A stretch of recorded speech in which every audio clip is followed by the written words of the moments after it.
were rumored. Let's talk about let's see, let's talk did Drive Club are you at all interested in these driving games? They're trying to fill that Gran Turismo gap. Yeah, I mean, obviously it's not going to launch with a Gran Turismo, so here's the next best thing. And, the fact that they advertise that you can go into first person mode and sort of walk around your car and put your hand on it and run up and down its, curves and feel it up. And there's an oddly sensual vibe going on there. I don't know. Car fetish for you. I'm not a car person, but I'm sure that was kind of cool for the fans, just in terms of social aspects. Maybe not the graphics and the driving itself, because honestly, that didn't look a whole lot better than the previous generation stuff. Let's get into something that was impressive. Let's talk about the Killzone Shadowfall gameplay. Yeah. So I mean, obviously, one of the high points of the conference, because just look at that draw distance. Yeah, I mean, it's a beautiful game. The buildings, it's just insane. And to think that this was built basically on the 4 gigs instead of the 8 gigs and all this stuff, it's like what can they do? Look at the reflective surfaces on some of the windows. It's just amazing. Like, it's insane. Like, I can't wait to see what the real potential of the console is. I mean, right. Obviously, these early games, I mean, isn't just the fact that they changed the specs over time and the tools themselves are going to be rough, but I mean, this for an early showing, it's pretty good looking. I mean, I'm not sure. I think the average Joe walking around in Walmart and down the video game aisle is probably not going to notice a whole lot of it. Much difference, but to the trained eye, certainly they were trying to add more color to the graphical style and definitely, in Killzone's case, usually they're kind of known for having very muddy, washed out color palettes in their games, and starting off in this city, I'm not sure if it's a theme that's going to continue throughout the game, but it's definitely a lot more vibrant, a lot more alive. And the game looked at it just like the volumetric, like all the smoke and everything, just looks nice and dense. The textures, if you look at some of the textures on the ground, I mean, just from a graphical standpoint, this game looks really, really nice. And if it is indeed only using 4 gigabytes of the original intended specs, that's awesome. Yeah, I mean, it just goes to show, honestly, with 4 gigs of RAM, you are going to have high-resolution textures for people's fingernails. I mean, it's like you're never going to see another muddy texture again, and that's kind of exciting because, honestly, based on what we've seen with the Killzone Shadowfall and the new infamous Second Son, I mean, graphically, I think you're almost just not even going to think about how good games look anymore. It's going to get to the point where we're so just used to absolutely flawless visuals that to me, I just think that it's going to be like going to a theater and looking at a CG cartoon or something. You just don't think about the texture quality and the shaders and stuff. I mean, on the scene where in the Killzone trailer where they're pulling him through the air and he's holding onto the rope and you see him going past all the cars in the air, that scene is looks almost on par with what you would have seen maybe 5 years ago in the theater. Oh yeah, no, absolutely, it's fantastic. I mean, what were you saying? I was just gonna say, I was saying in an earlier podcast how I feel like actual movie assets could be ported directly to these consoles and games could look almost mirrored to the theatrical computer generated quality, and I think that's going to be almost the expected standard now. I was going to say with the infamous Second Son, I was so disappointed because Infamous is one of my favorite games that came out on the PS3. I really wish they would have shown some actual gameplay footage. Yeah, I definitely look like I'm pretty much all CG. I mean, this is just a running cutscene. We don't even know if it was real time. Right. Um, But I it's mean, you just know, judging by that, just imagine what they could be able to do with one of those games on this system if they take full advantage of it. It would be amazing. Did you ever get a chance to play any of the Infamous games? I did play the first one, not all the way through because I'm terrible about finishing games. But I mean, in just in terms of these open world games where they kind of justified his climbing ability with his powers and stuff, and so I don't know. Hopefully they make up an excuse for Second Son to be able to climb all over things too, because you're just being able to freely roam through this environment is going to be one of the big selling features of the next generation consoles, more than I think the last generation, just in terms of just how real everything looks. I mean, not to skip too far ahead, but Watch Dogs is another example of a game that just looks so real in the environment and like you said, like something you would have seen in a movie theater not that long ago.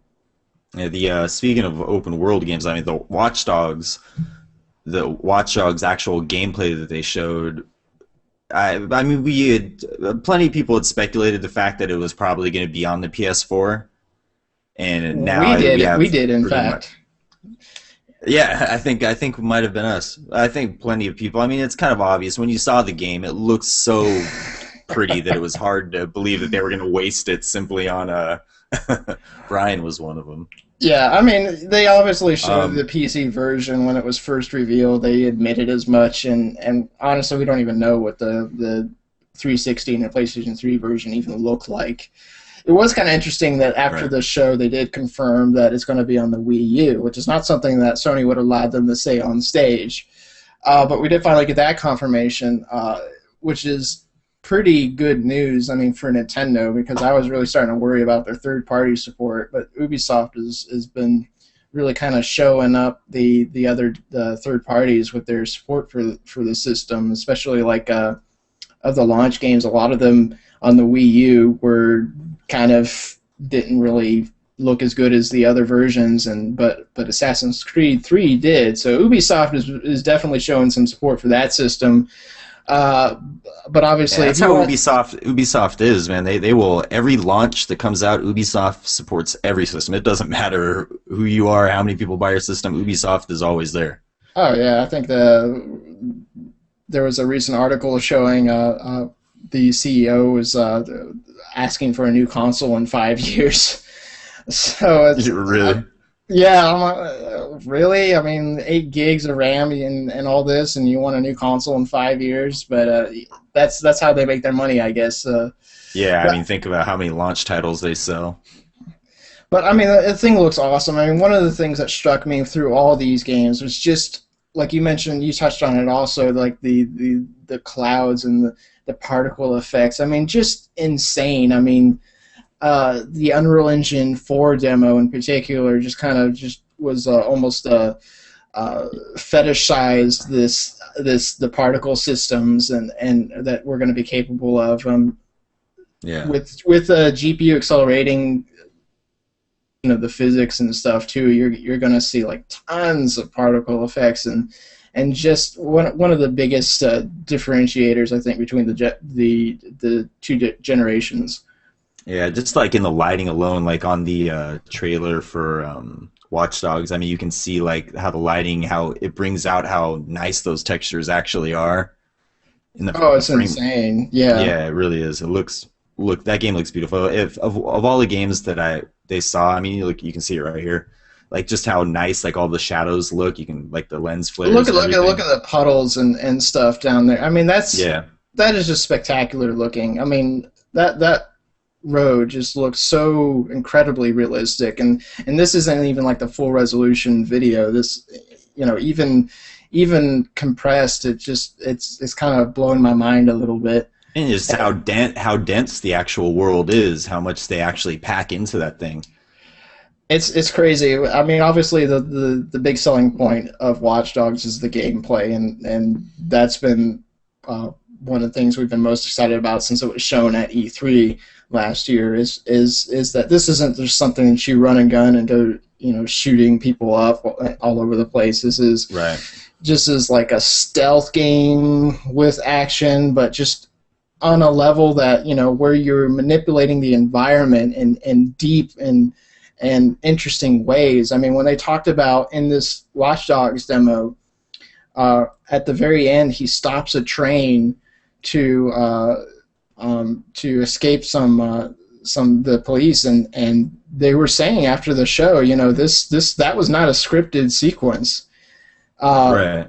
It looks like in both demos, everything looked like it was like preordained, but this is something that playtesters, they would use the train to like block enemy fire and just anything that you can think of. I mean, I almost feel scared trying to play the game because I feel like I won't be creative enough to maximize my environment because it seems so free and open with what you can do. It's really mind-blowing. In my mind, I associate Watch Dogs with the real next generation because this is the way you manipulate the environment is something that you just haven't seen in past games, and that's what's going to be apparent in the future.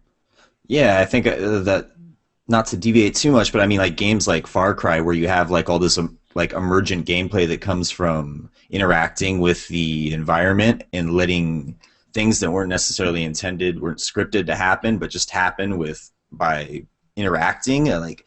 Like that's what it seems like Watch Dogs does, like phenomenal. There's so much interaction in between the world, and there's gameplay that it's kind of personal.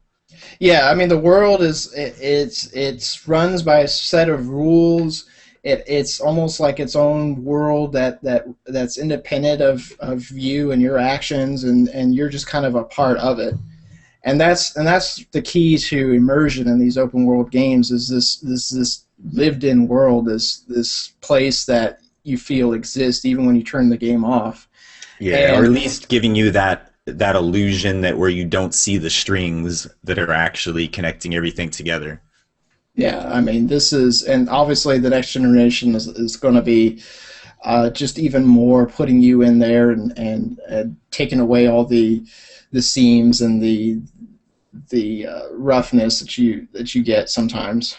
Well, yeah, we assume. I mean, I'm sure there's gonna. I mean, this is like the kind of the cream of the crop right now. So there are still going to be those games that do nothing to take advantage of what they have. But so I mean, these are the games that are kind of like leading the pack in innovation. But yeah, there will still be games that are just. There'll still be Aliens, Colonial Marines, is what I'm saying. Yeah, I mean, given how expensive games are going to be going in the future, they're going to have to really be careful about that going forward. Right. Let's move on. I think we can agree we're both very excited for Watch Dogs. O'Brien, are you excited for Watch Dogs? No, it looks really lame and stupid, and I hate it. Okay, bye. No, not Thanks, really. Brian. No, it looks really cool. From what I've seen, it's kind of fun. It's putting out a lot of those promises that we see with certain next gen releases, where it's like, all right, we're in this seamless world, and it's gonna be like, nothing we've ever seen before. And I'm sure with this game it'll do that, but I'm worried that by the time that it comes out, we're gonna be like, yeah, it kind of feels like an open world. I don't know. But, yeah, I'm excited for it. It does look cool, for what they're doing with it. I'm hoping it actually is open world and not, feeling like an open world. I don't know. Like large, like little boxes. Yeah, like, yeah. What's a good game? Like, I don't know, maybe like Mafia 2. I think that's probably a good example. Where like the world was very much open. You could go anywhere, but you were just stuck in this very linear path, and you weren't, able to really go anywhere or do anything outside of your. Yeah, like we're kind of talking about having like that illusion of freedom without actual freedom. I kind of think that one piece of evidence that this is very open world is in the last demo they showed that sort of miniature quest line that the character went on. He just hacked someone's profile and found out that she has an ex